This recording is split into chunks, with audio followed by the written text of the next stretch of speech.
Hello and warm welcome to the 16th episode of Consulting Without Borders Perspectives. I'm Victoria Olskaya, your host and moderator for today's show. As the president of Gabriel Al-Salem Foundation, I'm thrilled to be here with all of you. Our foundation is a US-based nonprofit organization reaching internationally, and it's dedicated to celebrating the life and the inspirational work of the late Gabriel Al-Salem, who was a certified management consultant, a leader, and a truly global citizen. Happy August 1st, everyone. Before we kick things off, I wanted to give a special shout out to our amazing viewers who are tuning here around the world. Please drop a comment and let us know where you're tuning in from. As for me, I'm broadcasting today live from Florida. Also, a huge shout out to everybody who will be watching this episode later, tuning in into the replay. Today, we are live on Facebook, YouTube, LinkedIn, and X, former Twitter. So feel free to engage with us by asking your questions and posting your comments in the comment section of the social media that you are tuning in from. Let's make this conversation truly interactive and inspiring. And please don't forget to hit the like button if you're enjoying what you're seeing. This will mean a world to us, and it will help spread the word about this broadcast and help more people tune in. And if in the end you decide that we are not your cup of tea, you can always unlike us, but we will do our best not to disappoint you. All right, let's get this show on the road and start on a journey of global insights and professional excellence. Today, we're having a very hot topic on the agenda. We'll talk about AI, artificial intelligence, or as our guest speaker today, who I will be introducing in a moment, calls this augmented intelligence. And I wanted to start this with a quote. This quote is by Lenin, Vladimir Lenin, and please don't be surprised. I grew up in the Soviet Union, so I got to memorize a lot of those quotes at the time when I was a student there. But Lenin said there are decades where nothing happens, and there are weeks where decades happen. And this quote just came to my mind regarding artificial intelligence when I was thinking about this topic, preparing for this show. Well, he said that right before the October Revolution started in Russia in 1917. And I think this quote is actually quite relevant today. So in today's episode, we will be discussing the artificial intelligence and what it means for businesses and consultants, and examining its potential benefits and drawbacks. We'll also touch upon the ethics of AI, and we'll also explore the real-world applications of AI in consulting. Now, without any further ado, let me introduce our wonderful guest speaker today, who holds a very special designation of Fellow Certified Management Consultant. He is past chair and chair of Nominations and Successful Planning Committee at ICMCI, International Council of Management Consulting Institutes, also known as CMC Global. He is the founder and president of Effective Managers, a leading management consulting company firm based in Canada with a global reach. He's also an accomplished author. He has published 2 books that delve into essential topics, both for executives and management consultants. So please give a very warm virtual welcome to our guest speaker today, Dwight Mihalicz, who is joining us from Canada, right? Absolutely, yes. I'm Ottawa, Welcome, Canada. Dwight. Thank you for that kind introduction, and very nice to be here. I'm looking forward to our conversation this morning. Thank you very much, Dwight. As we are starting, as I said, Dwight has a certain agenda that he will be covering today, and I'm very thankful for that. But please feel free free to post your questions in the comments, as I know this topic is of great interest to everybody. So whatever you feel like asking, please put it out there, and we'll try to answer your question. Well, thank you very much. And I do want to keep this as conversational as possible, because we are all learning as we go along. I really liked your quote, Victoria. I think that was very, very adept, because as you watch the media now, it's just crazy in terms of how much coverage AI is getting. And AI as a concept has been around for, well, decades now, in terms of all of the things that have been happening in the IT front and have been supporting us in a lot of ways. So I thought we might start with a few definitions, just to help set the scene, and maybe to put to rest some of the alarmist headlines that are out there. I'm one who comes from the camp that AI is not going to become sentient within the next few days or weeks or years or probably decades, and I'll explain why that is in a few minutes. But in terms of definition, AI is artificial intelligence. So in other words, it's a way of writing programs in machines that can represent or reflect a type of intelligence. In other words, to provide us with information. As Victoria said in the beginning, I like to think of that form as augmented intelligence. It's stuff that we've been using now since the turn of the century. It's on our phone, and it's getting better all the time. If you think of, for example, some of the early mapping that was done on GPS systems, which you have to go down to one of your big box stores to buy, did a pretty good job of trying to transfer a map from paper into a device that would be on your road. And then with the advent of satellites for GPS tracking, the GPS system was able to show you where you are on that map. So that was a huge breakthrough, and able to go through and able to help in tremendous ways. But it didn't give you any information about traffic or road closures or any issues that might be in the way, or changes in routes, because the maps were often several months old. Then came apps like Waze, which used AI, in other words, a learning program to be able to map other users, to figure out what road speeds were in terms of traffic, to get on, right up to date information in terms of roadblocks or traffic jams or speed traps, all of these things, and they come up right on your machine. So they become an augmented way to help you make decisions and to use your judgment. At the end of the day, though, we as humans are still using our judgment to decide, are we going to turn here? Are we going to go there? Do I want to drive by that person's place? Waze has no idea of being able to help that with us, and is not able to use judgment. It provides us, though, with very effective information, which we can use our judgment to apply in the best way forward. So that's AI. The next version of that had been talked about generally is artificial general intelligence, or general artificial intelligence. And this is when machines are able to replicate human thought. In other words, they're able to make those kinds of judgments. They're able to create new information.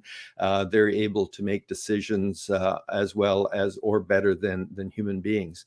So this gets us into a realm where they're making decisions in very, very different ways than they are now. They're able to be creative, to use judgment, to use discretion in terms of how things move forward. What's crept in the middle of the definition is generative AI, and it's really important that we don't confuse generative AI with general artificial intelligence, because generative AI is what we're seeing now with ChatGPT and these other programs that are available to us. We'll be walking through some later. Generative AI takes information, and the people that write the definitions, or the commonly understood definition for this, is creates new information based on the patterns of discussion that you've been having.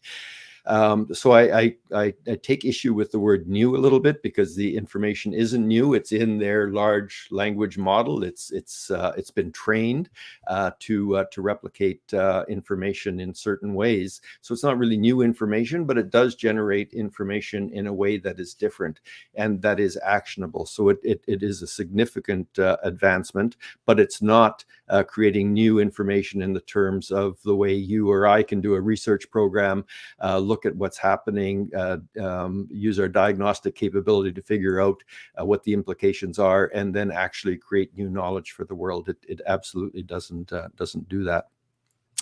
So so I just sorry, I've been going on here a little bit about definitions. I want to move to the next section. Are there any questions, Victoria? Well, at this point, I don't think we have any questions. We are getting, greetings from those who are watching us, and I'm very thankful to everybody who is here with us, live today. We have people joining us from Kazakhstan, from Brazil, from the United States, from Canada, and I see Dawn Rennick joining us from Charlotte, North Carolina. I'm mentioning her specifically because she will be actually speaking on the next episode of our broadcast on September 1st. So I'm very happy to see her here. So thank you, everyone. And actually, some questions are coming in already as you've mentioned it. So there's a question from Hussein. He's from Iran. It's a comment. Yeah, so he's just greeting us, and thank you very much for finding our broadcast and joining live. So what is the role of AI in organizational knowledge and management? I guess that's the question. Okay, that's excellent. Hi, Hossein. Nice to see you. That does bring me to the next topic, and I won't answer your question directly right now. We will come to it, Hossein, but it will start us on the road to getting there, because a lot of the alarmism around what's happening is around whether the programs that we're making are actually creating a replacement to humans. So can machines replace human beings in terms of the work that we do? And the answer in one way is yes. I mean, we have been replacing human beings for doing work in a lot of ways. Look at a picture of an assembly line in an auto manufacturing plant 20 years ago, and look at a picture of one now, and you can be able to see very starkly that there's a lot fewer human beings on that assembly line, because we have been able to figure out how to use machines, robots, to do work that was previously done by humans. But the trap that we're falling into now with AI, and this generative AI particularly, is that a lot of time and effort from programmers has gone into ensuring that the information you're getting from your queries sounds human. And they do this through LLM, large language models, where they get millions and millions of words of data that's out there through the internet, through books, through whatever. And there's an analysis or a learning of the patterns of words. So when questions are asked, the AI basically goes back to all of those patterns, and then based on that question and the words in that question, predicts what is the most likely word that's going to be the first word to answer that question. And then based on that word, it generates the second one and the third one, and so on. And because it's based on such a large database and this model, it does start to sound human. And that can be a bit scary in terms of how things work. So I'm going to show you a video in a second that just will help to understand this. But what I want to point out and maybe preface all of my comments today is that I am not an expert in AI. That is not my field, but I am an expert in complexity of work and human capability. And those two fields are very closely related, because in my work as a management consultant, I'm always concerned with what is the capability of humans to do work at different levels of complexity. And that's going to be directly relatable very soon. So let's show this video from YouTube. Which will be the first one, the robot. Yeah? Yes. Okay. So we'll watch a robot make a hot dog for somebody in a restaurant. All right.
Você entra na confiante ou pegar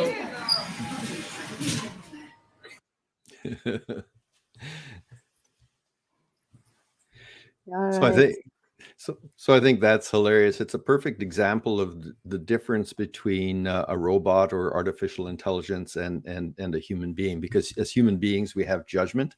We have that ability to determine whether things are going right or not. And part of in the work environment, part of our training and our understanding of what our role is comes with this ability to use judgment to make decisions in a good way. So while that robot is kind of a simplistic way, and it's hilarious to see that it can do a great job of warming the bun, and if everything goes well, everything's going to go well. But the minute that the bun didn't perfectly align with the hot dog, in spite of it doing all of the measurements at the beginning, everything went wrong after that. So if we think about the workplace, and I'd like to talk about the workplace shortly, as I know most of us on the line are management consultants, and there's some from other types of organizations here as well. But as a management consultant, the biggest value that we bring to our clients is our diagnostic capability to really see the root cause of what's happening inside organizations.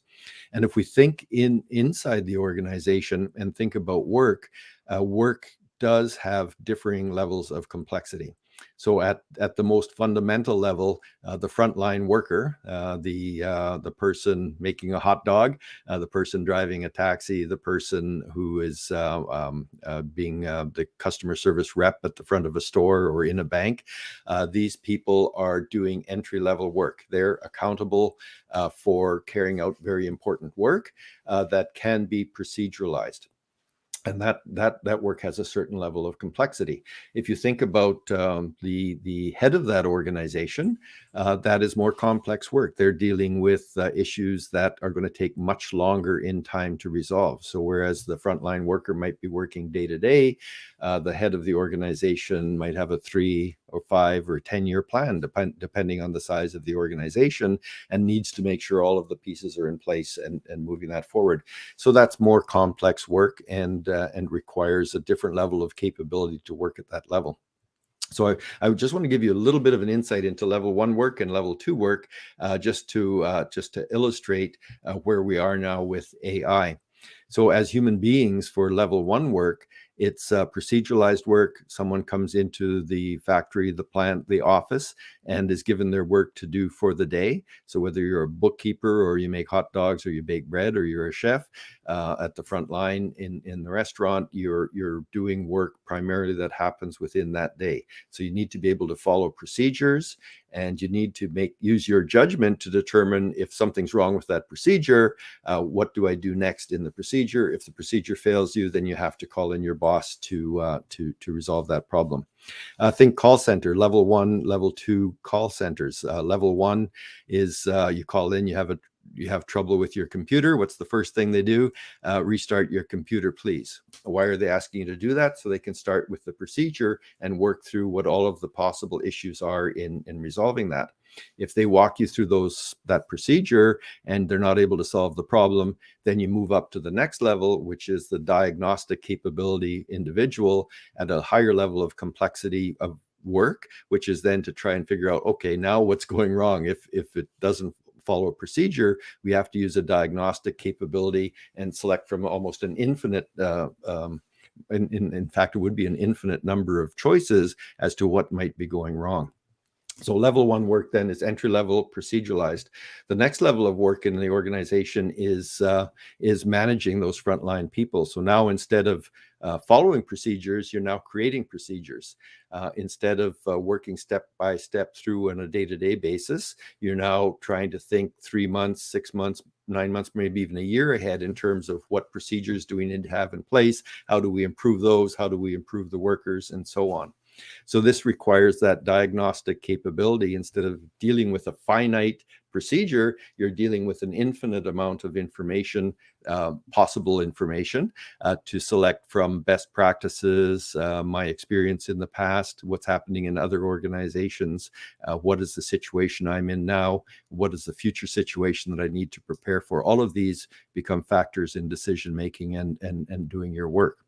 So if we put that in AI terms, the AI is working very much at that proceduralized level. It's taking information that exists and working with that information to provide output that is helpful. Very, very helpful output, but it's still working at that proceduralized level. It's not adding that judgment, creativity level that level 1 workers do. If something's going wrong, do I escalate? And it's also not able to create new information. The AI feeds back only what it's learned from the learning model that it has been trained on. And that learning model, in fact, is usually 1 to 2 years out of date. So the information it's using to give you your feedback in answer to the question that you've asked exists already. So somebody else has thought that and written that so that it's able to have access to that. And it provides it to you perhaps in a palatable way, but is not able to take that next step in terms of what is the diagnostic requirement of getting beneath the surface and creating new information. So let me just take a quick pause there. Yes, and we do get quite a few questions coming in, and they have to do exactly with what you've just been talking about, whether AI will be taking over certain jobs. I just wanted to go back to some of those questions and comments. Anya, maybe you can bring up. It was also a very interesting. This is very interesting comment and question on a slightly different aspect of AI. It's about the judgment and justice. The justice, because Don is saying that AI can act with the systemic bias. So do you see the question? I do, and I think this is a really important point, Don, that that because it's working with existing information and trained on information that has been selected, the biases of the answers you get are going to be inherent in whatever that database was that was trained. And if we look at the internet in English or even in other languages, a lot of those biases are built in there simply because that's, of the decades of well, I guess in the history of man and women in terms of how we've been writing and gathering information, a lot of those biases are inherent. So the AI can only feed back to us what it has been fed. And I think we have to be really wary from those perspectives. Great. Yeah, thank you for your answer, and thank you, Don, for this wonderful question. Very, very important question. I also, there was a question from David, right? Or Anya, can you please, David? Hi, very good to have you with us here. Thank you for joining.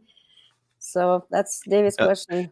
Hi, David. Nice to see you. In the next section of this, we're going to, and this might be a good segue depending on other questions, but we're going to come exactly to ethics, because I think that's the heart of we as management consultant professionals and what we need to think about. And I'll address that directly in a few minutes. Right. That's great. Yeah, we're still talking about whether AI is threatening the jobs and the humans in what we're doing. I thought there was another question from Flavis, right, about exactly this. Replaced by human intelligence. So this is like I think, Flavia, I've heard that one before, and I agree with you 100%. And I think it is the latter. So I will be talking about how we as management consultants can use AI, and I think it's absolutely imperative that all of us in this profession become early adopters. It's not It's not a perfected science yet. There's so many different ways out there. But if you think of the beginning of any of the major changes in our history, it's been messy at first. Think of electricity. When electricity was first invented, it was messy. There was wires all over the place. There were no really good switches. Insulators weren't really understood. So people were being injured and killed trying to figure out how to use electricity. So I don't think we have to worry about being injured or killed in using this, but we do have to think about how do we learn as others are learned and be at the forefront in terms of using these tools, because they are very powerful tools, and we need to be there and using them and leading the way. Thank you, Dwight. And yeah, before we move on to the next topic of ethics and AI, I just wanted to say something. I've been looking up things, of course. I've been very interested in using AI recently, and preparing for this show, I've been reading a little bit about just thinking about the historic examples, because a lot of people are worried that, of course, artificial intelligence will replace humans, and we already saw that it's not necessarily going to happen with the robot video, but still there are concerns. And it's interesting that those concerns actually are not new, because every time history takes a turn, like for example with the industrial revolution back then, and a more recent example, for example, is the introduction of ATMs in banks. I know that a lot of bankers and tellers were concerned that ATMs will just replace the human staff, but what happened is actually the use of ATM increased the demand for tellers by reducing the costs of the cost of operation of bank branches. So banks ended up opening more branches and hiring more tellers. So and that I even got the statistics that bank branches in urban areas increased by more than 40% as a result of the introduction of the ATMs. So it's very interesting to see which job categories might vanish into history, and which job categories might actually spring up to fill the void. And I was also reading the statistics from MIT, and they basically, it says that it shows a striking 60% number of the jobs that existed in 2018 that did not exist in 1940. So a lot of jobs are created as a result of these historic changes, while some jobs might be vanishing. That's true. Just wanted to share this information that I've been finding on the topic. I think those are all bang on, and thanks for that, Victoria. I just wanted to comment on David Norman's comment where he talked about the perspective, because I'd like to close the loop on complexity of work, because the parallel to complexity of work is human capability, and this is where there's the real differentiator with what's happening in AI.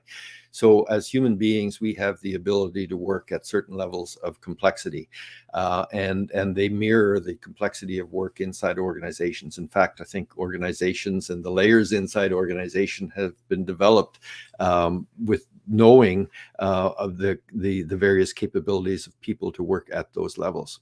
So all of us as management consultants, as executives in organizations, when we're thinking about promoting someone, we have language around, I don't think they're quite ready for that job yet, but often don't have the language to describe what that is. And that is around problem-solving capability. So what is the ability of an individual to work at different levels inside the organization and to solve problems at different levels of complexity? So many people come into organizations at level one and follow the proceduralized work and spend their entire lives working at level one works. Your example, Victoria, about customer service reps or tellers. In many banks, you go in and you'll see somebody that's been there for 20 or 30 years, knows every procedure inside out, and is totally engaged and fulfilled and happy in work, and will retire at that level. Some people eventually mature to have that level 2 capability, where they have the diagnostic capability to deal with non-proceduralized or work that's coming from many different sources, an infinite amount of decision making possibilities and to deal with that work. That moves up through 8 levels. This is based on the work of Elliot Jaques in terms of complexity of work and human capability, so that the world's largest, most complex organizations have 8 layers, and at the top of those biggest organizations, they're working, you know, 2 or 3 generations out, could be 50 years out into the future. So human beings, though, cannot be taught to move from one level of capability to the next level of capability. It's a maturation process, just like how tall I became, the color of my hairline. These are all maturation things that happen over life. The color of my eyes, these things I have no control over because this is part of maturation. And the human brain has a similar maturation process in terms of the levels of complexity that it can deal with. So the ability to problem solve at higher levels of complexity is a very complex thing in itself. And if we can't teach humans to do that, in my 20 years of experience as a management consultant, teaching this and working with this and helping executives and organizations to deal with this really reinforces the truthfulness of this and the importance of understanding the different stages of human capability. So if we can't train ourselves to do this with the current technology, we cannot train a machine to take that next leap, to have that diagnostic capability, use that judgment, have that creativity to make the kinds of decisions that human beings do. And I don't see it on the horizon. But again, as I say, my specialty is in the human capability and the complexity of work side, not on the side of AI and where it's going. But just based on everything I've read and seen, and I've read and seen a lot, I don't think that general intelligence is coming soon. Thank you very much for your comments. So for your insights, should we move into the topic of ethics? Because that's been, unless we have some other questions. I think, Anya, can you show us, there was a question about learning, and also there was a, if you can just post those, please. There was a question. That's what you were mentioning before.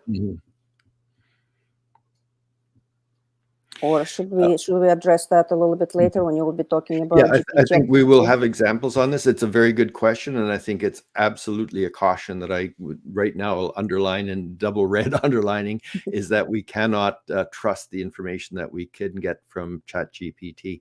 Now, if we think or any AI, if we think about our experience with other human beings, generally we can't trust information that they're speaking to us either until we know the person, know their background, know their expertise, and then can make a judgment about whether that is good information or not that we can rely on. Exactly the same has to be applied to AI output. One more question that came up, and that's about how AI can impact economic development in cities going forward. It for sure will have an impact on economies. It will be disruptive, and actually this is probably a nice segue into the ethics part of the discussion. Someone earlier mentioned the Industrial Revolution. I think it was you actually, Victoria. So if we it's way back in history, but people have commented on what's happening in AI now as equivalent to impact on societies and our economies as the Industrial Revolution. And if we think back there were a lot of huge benefits to the Industrial Revolution in terms of the increases in the standards of living for people, the ability to prosper as a result of using machines to do work that could only be done by hand previously. But we forget about some of the harm that was done as well, because machines could now do a lot of the work. For example, children could operate machines. So a lot of children were pressed into service to do work that normally children wouldn't have been able to do. And as a result, there was a lot of abuse of our children by industrialists using that labor. So society had to step in and create laws and do the ethical thing in terms of putting in place child labor laws. So how do we work? How do we use our children, treat our children, nurture our children in society, given that huge change that was happening in society at the time? So that's a big example in terms of a huge disruptor to the economy of the time, which had some good outcomes, but had some very bad outcomes as well. And AI, as we think of AI in and of itself, will be a disruptor. There's no question to that. It's disrupted level one work. So organizations that have been able to take advantage of robots and artificial intelligence for level one work have done very, very well. Organizations that now will leverage this new generative AI, which represents and replicates human thought and speaking in almost indistinguishable ways, will have a major impact as well. I just saw a video with the Lexus store. Somebody called, it was the robot, an AI, called a client saying that they saw the complaint on their website and wanted to explore it with them. And they had a conversation, which ended up with the AI booking an appointment for that person to come in to check out one of their new it wasn't Lexus, it was Tesla. I'm sorry to all you Tesla drivers, to come in and test drive this new Tesla. The only thing, if you stop and listen, there was always about a 1 to 1.5 second gap between the AI answering the person's question, but inflection, tone, content was all bang on. So call centers are one of those areas that are going to be disrupted hugely. In terms of level 2 work, so professionals, management consultants, there will be disruption there, but in a different way. It won't replace our diagnostic capability to be able to help clients solve problems and to implement solutions, but it will and can support us by taking a lot of that repetitive day-to-day work off of our plates to really help us focus in on that diagnostic work. So the headline I read recently was that 30% of management consultants will be displaced. So that's not quite true. I think 30% of the work of management consultants could be replaced by AI, which provides us with the ability to focus in on more value-added work. And I think I agree with you, Victoria. I think that's actually going to make the pie bigger, as opposed to saying that there will be fewer management consultants. There will be as many or more of us who will just be doing more work, better work, and higher value-added work, which will have a positive spin-off on the economy as well. That's true, and I have to also agree with that. I've been learning to use AI in the past few months, and I have to say that certain things that took me so long to do, and I was always not sure if I'm doing it correctly and how to proceed. It's just so much easier with the use of simple AI tools, and I can really personally, I can say that AI definitely reducing the routine amount of work in anything that people can be doing in their jobs or even in their daily lives. And that's a wonderful side of AI. Well, this brings us to our sort of next topic that we wanted to cover. Again, whether AI is good or evil, and you already, of course, touched upon this. But now maybe we can discuss a little bit more the ethics of AI and what needs to be done to prevent it from being an agent of the evil rather than of the good. So to set that up, let's show a short clip, and this kind of closes on evil and opens up what we can do to help us and support us in terms of our work as management consultants. In kind of summary of the last section, I think as long as we as management consultants and other professionals think about AI as our brilliant but completely naive assistant, then we won't go too far astray. So let's play that the Morgan Freeman clip, and then I'll talk about that, and then we'll look at some live examples. I am not Morgan Freeman, and what you see is not real. Well, at least in contemporary terms, it is not. What if I were to tell you that I am not even a human being? Would you believe me? What is your perception of reality? Is it the ability to capture, process, and make sense of the information our senses receive? If you can see, hear, taste, or smell something, does that make it real? Or is it simply the ability to feel? I would like to welcome you to the era of synthetic reality.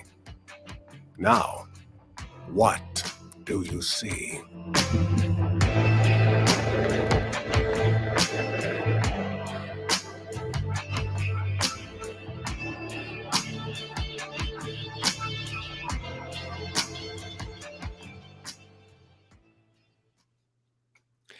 So I love this clip. It's been around for a while now. So this isn't hasn't been created using some of the latest tools. So imagine what could be done with the latest tools. So this was done using a voice actor. So that's a human voice, but replicating Morgan Freeman's. The picture was of Morgan Freeman, but the AI part of it was the moving of the lips to replicate the sounds that were being given by the human actor. So to me, almost indistinguishable from, well, it was indistinguishable from a human being. What's happening with AI now is that it's increasing the power so that the artificially generated voices can sound more and more based on 3 or 4 words from an individual such as myself. The AI can take those tones and replicate them using whatever words are input by text, and those are getting very, very powerful now. And then the actual AI replication of images instead of having to start with an original image. So the power for evil there is clear. You can put words in someone else's mouth that they've never uttered, never even thought, and that person could be held to account for that. There are increasing scams, as you see on the news, and I'm sure all of you have seen as well, where the grandmother receives a phone call from the grandchild, and it's the child's voice and the child's face, and they're crying, and they're saying that they need help because, and can you send some money to this account? And if you're not aware, you can be very easily scammed by those kinds of things. So with great tools bring with them great power, and we can use those tools for good, or they can be used for not good. On the good side, think of the potential for us as management consultants. All of us have developed our IP, our intellectual database over the years. I do a lot of learning management system training. So I thought just that breakthrough was great in terms of being able to serve up information in bite-sized chunks that people can access that knowledge without me having to be in the room to be having the meeting with them. But it will soon be very easily available for me to have those translated, and then using AI, have the other language using my face and replicating the mouth movements, so that I can be giving those courses in multiple languages, even though I only speak English and French just enough to get in trouble. So that's a very powerful way of being able to take our IP and make it available to much wider audiences by affordably providing our services and our information in other languages. Oh yes, the fake Obama. Yeah, we get. Yes, I saw that one too. I remember it. We get a few more people tuning in, saying hello to you, and sharing their comments on the topic. Thank you, everyone.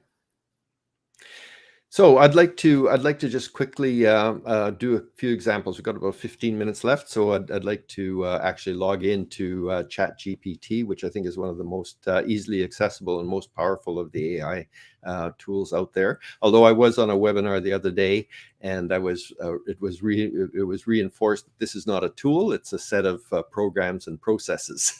So, but that was an expert speaking. So me as the non-expert in this can talk about that. So ChatGPT, the login is really quite straightforward. Excuse the side of my head as I look at my other screen to move this forward. But the login is just chat .openai.com/ and then that's all you would need to get started. You can log into your account, or you can sign up for a new account. I won't sign up for a new account because that just will take a few minutes. So I'll just log into my existing account. If you log in, at the login, you can choose at that point whether to go into.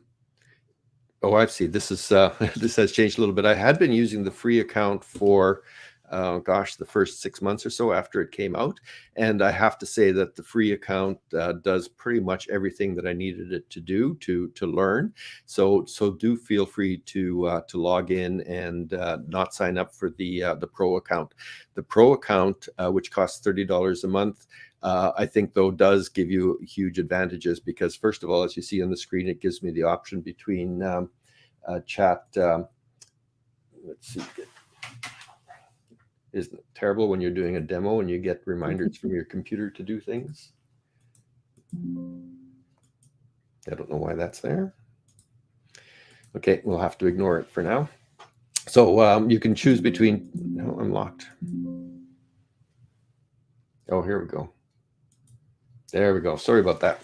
So you can choose now between ChatGPT 3.5, which is trained on a much larger database than 3, but the general parameters are roughly the same, or ChatGPT 4, which really did significantly increase both the database and the number of parameters that are used in the language learning model. So it's much more powerful.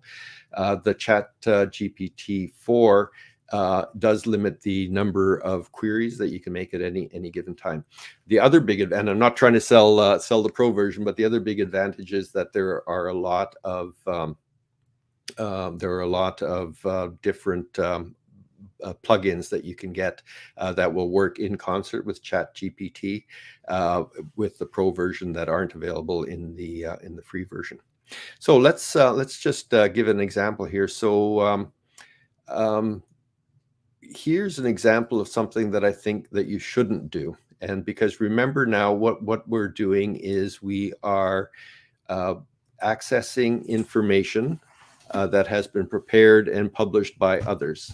So this isn't our information coming forward. This is like us going to several hundred Google searches and gathering information from those hundreds of websites and then distilling it into information. So at the bottom here, you can type in, so write a 700-word blog on the importance of engaging a management consultant to help you and your organization be top performing.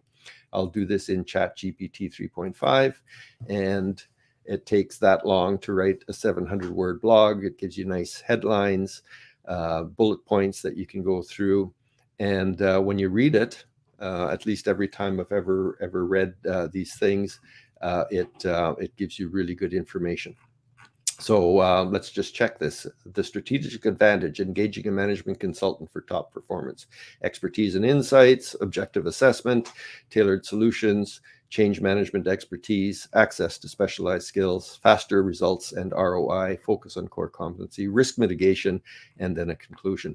So really, really good information. And this is the sort of the devil on the shoulder, is that it is easy to generate content, and even worse, some would say even better, but even worse, those organizations that have embraced AI to generate content for their websites have seen users, the number of users increase dramatically and significantly, like orders of magnitude over the past period of time. And the reason for this is they've gotten a little bit ahead of Google search engine. So these are SEO optimized, and if you keep generating content, Google will find it and feed it back to people that are searching on those terms. So this is something that we should not do. This to me is the use of someone else's information. We as management consultants earn our reputation by adding to knowledge. So by taking other people's work, understanding that, acknowledging that work, and then building on it and expanding knowledge so that we can demonstrate our professional capabilities to our client organizations. So that to me, that's it's problematic to do that way. But what can we do? Let's just move to a new window. Oops, I can just start a new chat right here at the bottom. Please generate 10 topics that are important for high-performing organizations. I tried to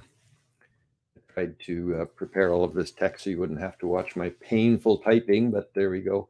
I was always told that I should take typing lessons, and I was holding out for the ability to use speech recognition, and we're almost there. So now 10 topics. What this is now giving us is, to me, it's a brainstorming partner. It's really helping us to get some ideas and thoughts around if I want to write a blog or a white paper on organization performance, is what might be the topics.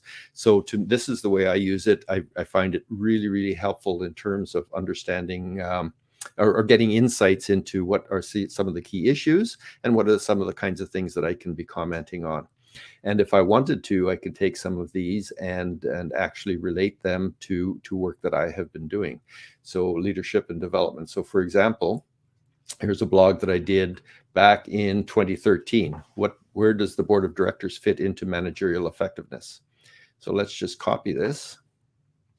I haven't written on governance for a while, but it's really fundamental to accountability and authority. So we could go to ChatGPT.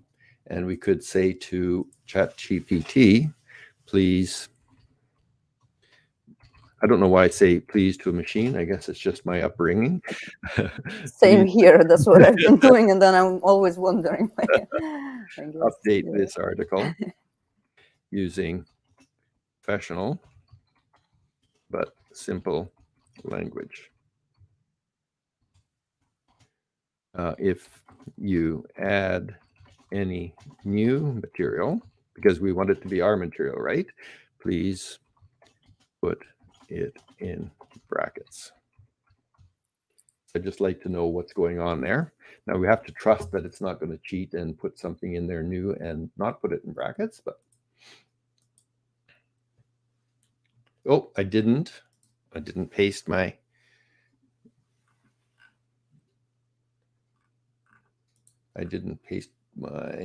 so I have to redo this.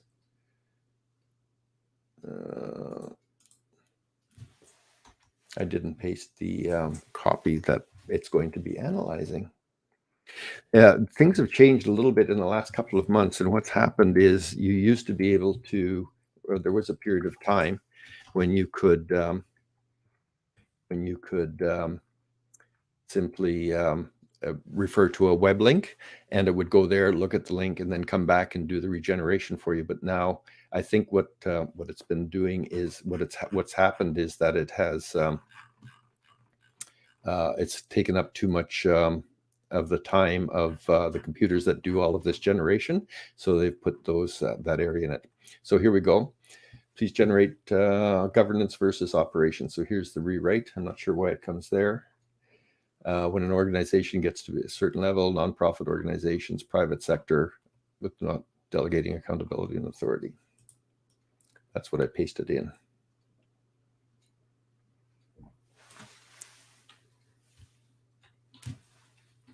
This is the trouble with live stuff, isn't it? As you're pasting it, I just wanted to say hi to Elisa, who is joining us from Italy. And I know that Elisa is there with Ron Finch, one of the directors of the foundation.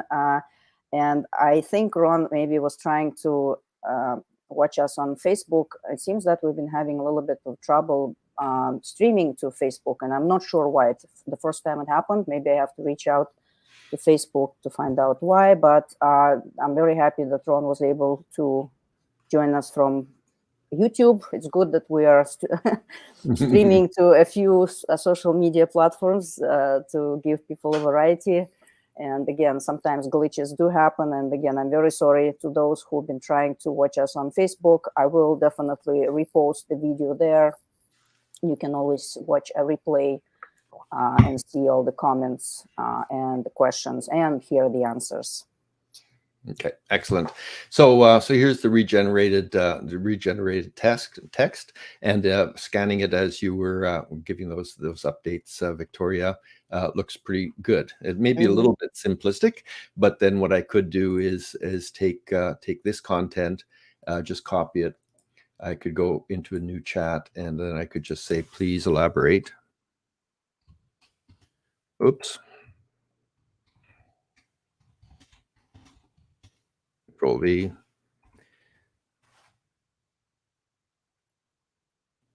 Now, once you start to get into this area, remembering now we have fed it in that information already. So as you're in any chat, it will remember what you've been doing during that chat, and it will take this forward. The other thing that I've found, and this is just within the last couple of weeks, is for ChatGPT-4, they've put a limit of 400 to 500 characters on any content that you input for analysis. So if you want to be rewriting a large blog or refreshing it, what you can do is separate it into 400. I use 400 words, 400-word blocks, and then feed it into ChatGPT. But you'd say, ChatGPT, here is part 1 of 5 pieces of content that I would like you to refer to. So please memorize part 1 and let me know when you have done it. Then you do part 2, ask it to memorize that. It'll confirm. And once you've got all 5 in there, it remembers all 5. Then you can say, please summarize parts 1, 2, or please refresh parts 1, 2, 3, 4, and 5. And so it will have all of that in there. So it's more work than it used to be, but you still have that ability to work with long text. And I think as this tool gets stronger and there's more users, they'll probably release the restrictions on that. So I have one more thing I wanted to show, but are there any questions that have come in while we've been doing this? Well, there are some comments that are coming in. Yeah, just from Elisa again, talking about ChatGPT, that it's definitely a powerful tool, but also that the issues come with it and how it can be regulated. I just wanted to add on my part that ChatGPT is a great. Well, you said it's not a tool, right? So it's more than that. There are also a lot of apps coming out now that are based on ChatGPT, and it's sometimes interesting to explore those as well. And many of them are free, so they're a little bit more flexible with how much content you can actually put in and what you can generate. And it's also fascinating. I will ask Anya at the end of this broadcast to put a link on our social media in the comments to a newsletter that I've been signed up for a while, and I find extremely helpful. I'm not, promoting anything here, just sort of something that I've been using. It's called a Superhuman, and superhuman.ai. That's their website, and then you can subscribe, and it's a good way to get updates on what's happening and get some ideas of what kind of apps are coming up, and it's just overall a very useful read. Thank you. But, So here's another way that I love to use ChatGPT, and it works very, very well. So please generate 10 blurbs I can use on LinkedIn to promote this article. Please add hashtags, and then you can copy and paste anything you want in there. I copied first about 500 words from my article on AI, and then you can just generate. And as soon as that's there, here come the blurbs. Oh, it even has nice little emojis in color that you can use. So global AI experts sound the alarm in a groundbreaking report revealing how AI is reshaping the future. Read more. University of Cambridge unique insights. So I'm not sure why it's referring them to University of Cambridge. So I have to go back to my article. But as I say, it's brilliant, but naive. And here's one last thing. I know we're at the time, but this is very helpful. Please list 10 ways that AI can disrupt the medical services. Pick any industry you want. Industry. And as consultants, if you want to do some quick research as you're preparing for a meeting and wondering what's happening in the industry, here's a quick way to find out what's coming down the tubes in terms of artificial intelligence and so on. So here's 10. Let's pick one at random. 5, predictive analytics. AI can analyze patient data to predict disease progression, identify high-risk patients, and prevent complications, enabling healthcare providers to interview proactively and manage chronic conditions effectively. So in other words, if that industry's medical care facilities don't follow that, they will be disrupted by those who do follow that path. So I know that's just a taste, but what I would say is that just search on YouTube and there or on LinkedIn, and there's just huge amounts of information out there in terms of how to use AI and to provide different hints on how to do the prompts, because the more expert you get in prompting, the better you will be at getting results that will be helpful to you. Exactly, and that's what I've discovered. It's very critical how you phrase your prompts, and that really makes a difference in what kind of an answer you can get. So the more specific you get, the better. To get the specific answer, you need to add as much information as possible, and then ChatGPT does a great job with that.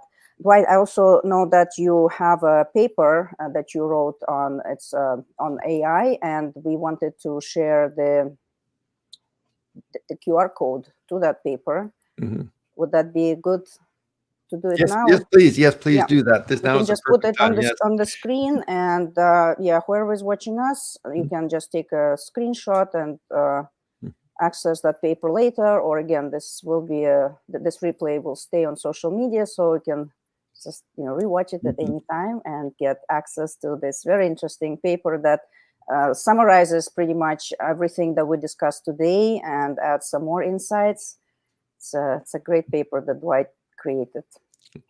And I loved Eliza's comment, and it's a type of ethics we haven't talked about in terms of students will love it and educational institutions will hate it.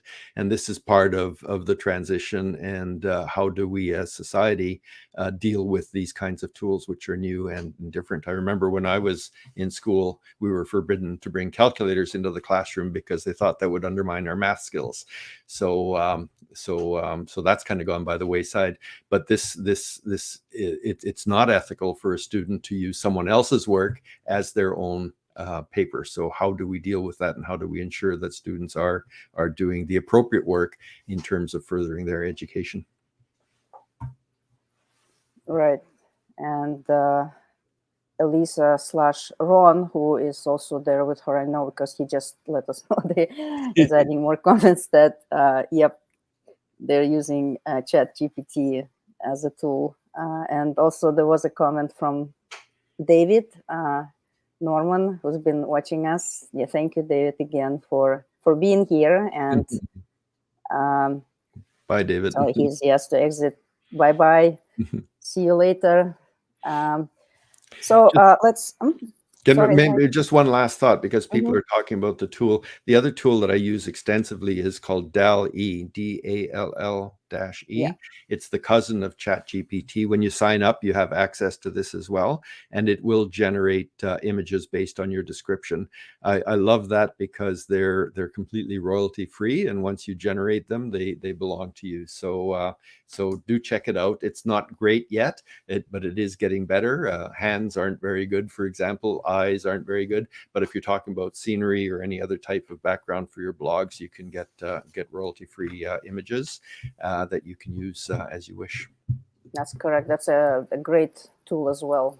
Totally agree. There's a lot coming up for sure. And I know that this topic is so important these days that we might be coming back to it at a later time in our broadcast. We'll be happy to have Dwight joining us again, or just continue talking about it with other experts in the field.